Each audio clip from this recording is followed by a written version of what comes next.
Okay mga kabihero, maaga pong natapos yung ating biyahe.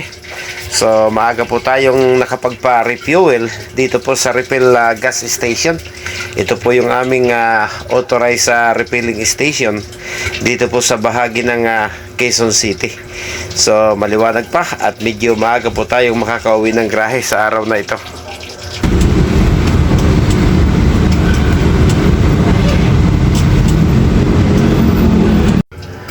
Ang hirap lumabas mula dito sa loob ng gas station para pumasok sa main road. Napakatutulin po ng sasakyan mga kabihero. Araw po ng Sabado ngayon at kahit medyo rush hour na, mga alas 5 na po ng hapon, maluwag naman po yung traffic kung kaya't napakatutulin po ng sasakyan.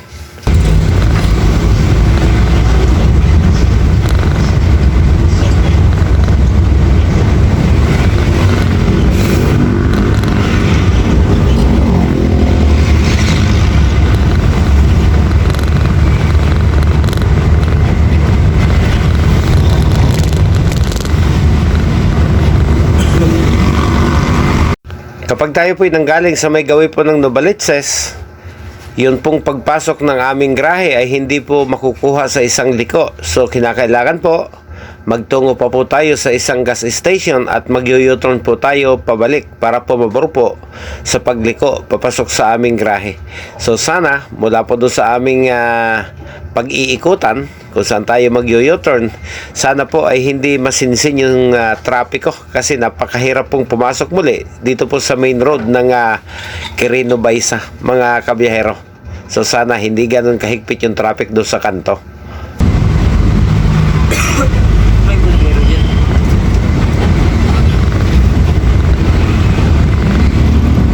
Stasyon nila yan eh. Ha? Stasyon nila.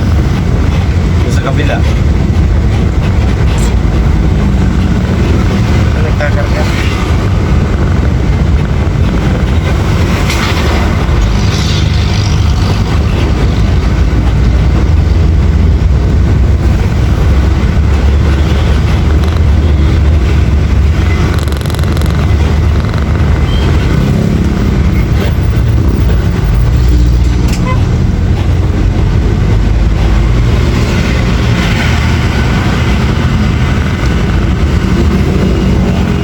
Traffic, nakakaikot pa lang siya no yun. Ha? Nakakaikot pa lang siya. Sino? Si... Asan? Tangkad. Asan? Ayun no? Ano tangkad? Si Natingga.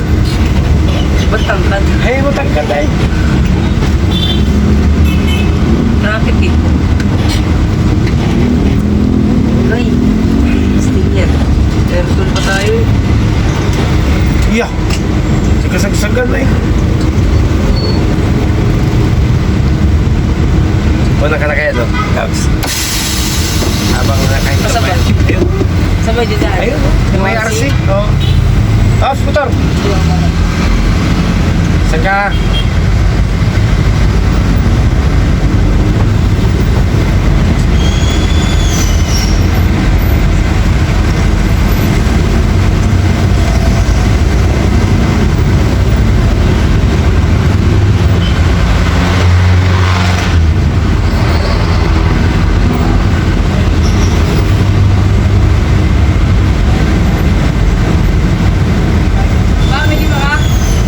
Bakit? Walang lima.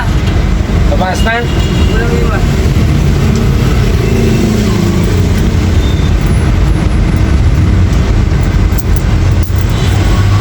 Motor.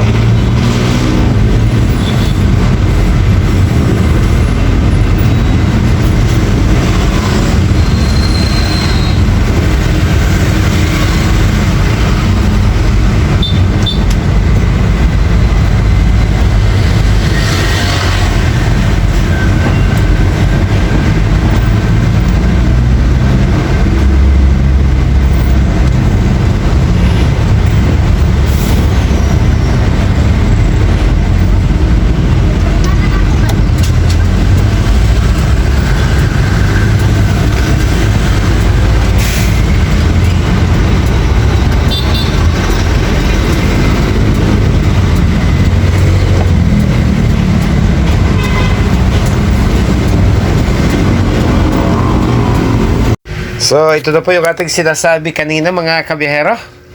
Kung kailan malapit na po tayo dun sa Sila Station, kung saan po tayo magmamaneobra, ay siksika na po yung traffic at yan po yung magkakapagbigay sa atin ng problema. Kung ganyan po kasinsin mula po dun sa loob ng gasoline station na pagmamaneobrahan po natin, ay hindi ho tayo basta-basta makakasingit para makabalik po dito sa main road mga kabiyahero.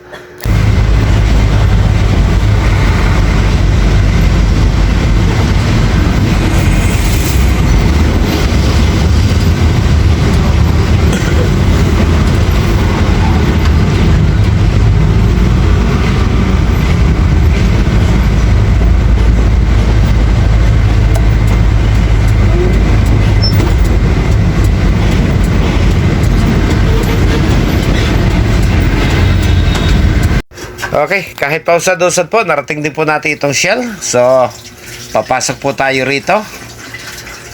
At dito po tayo liliko, pabalik doon sa Quirino Highway kung saan po tayo nanggaling. Ayan. Kapalan lang po ito ng muka at napaka-sinsin po nung daloy ng mga sasakyan. So, persahan po para tayo makapasok dahil hindi po tayo pagbibigyan ng mga yan, mga kabiyahero. Git-gita na lang po ang mangyayari. Kung sino yung medyo mahina ang loob, pag nakita tayo liliko, siya po yung obligadong huminto, mga kabiyahero. Pag hindi naman po natin yan ginawa, aabutin po tayo ng siyam-siyam, ay hindi po tayo pasisingitin ng mga yan, mga kabiyahero. Yan po ang ugali ng mga Pilipino tsuper.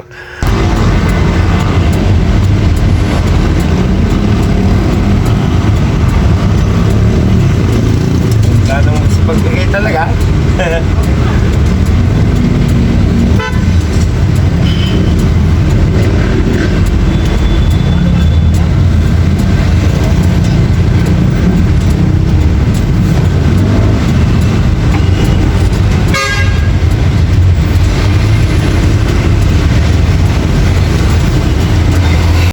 So ayan, mayroon pong mahilig magkape, medyo kinabog ang dibdib, kung kaya't nagkaroon po tayo ng chance na makaliko, mga kabiyahero. Kaya lang, talaga pong halos gitgitan at halos dumikit na tayo dito po sa bahay sa kabila para lang po tayo makasingit, mga kabiyahero.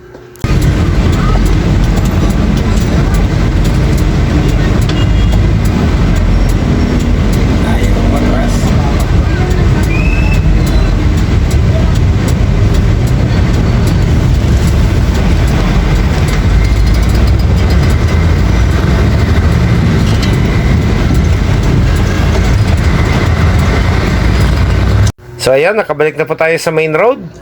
Ito naman pong pagkaliwa ang ating po problemahin dahil masinsin din po yung traffic dito sa ating lilikuan. Panibagong pakikipaggitgita naman para mapasok po natin yung kalsada, papasok po doon sa aming mismong grahe, mga kabiyahero.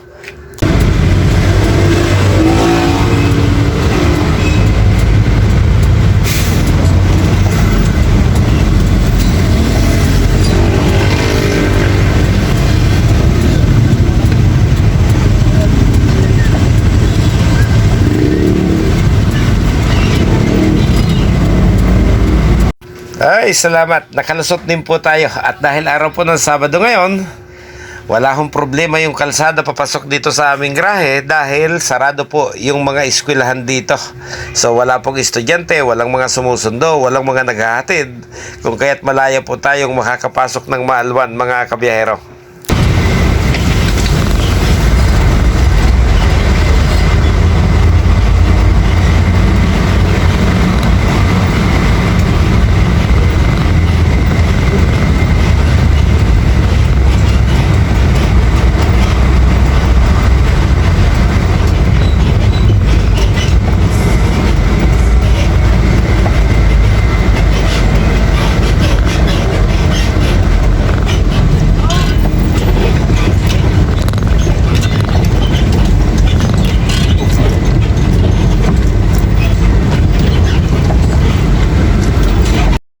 Okay, ito na po yung aming grahe.